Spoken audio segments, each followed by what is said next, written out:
या उदगीरमध्ये सुद्धा अवैध धंदे, आता त्यांनी तर नांदेडचं सांगितलं, मटके. आपल्याकडे काय इथं परिस्थिती आहे उदगीर,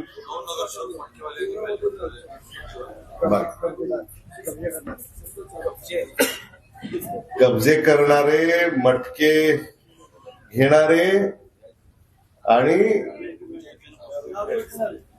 दारू विकणारे, गांजा, याचाही सुळसुळाट उदगीरमध्ये आहे. कुठे आहे कायदा आणि सुव्यवस्था?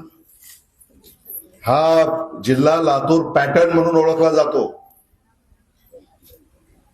तुम्हाला कल्पना आहे त्याची.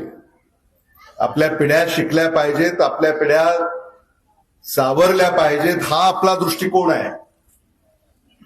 सरकारनं या सगळ्या याच्याकडे कानाडोळा केलेला आहे. कदाचित अवैध धंदे करणाऱ्याकडनं सुद्धा हप्तेखोरी सत्ताधारी करत असावेत असं मी म्हणालो तर ते चुकीचं होणार नाही.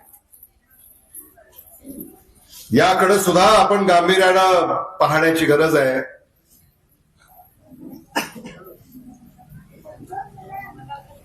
आणि या निवडणुकीमध्ये या व्यवस्था बदलल्याशिवाय आपल्याला सुखाचे दिवस येतील असं मला स्वतःला वाटत नाही.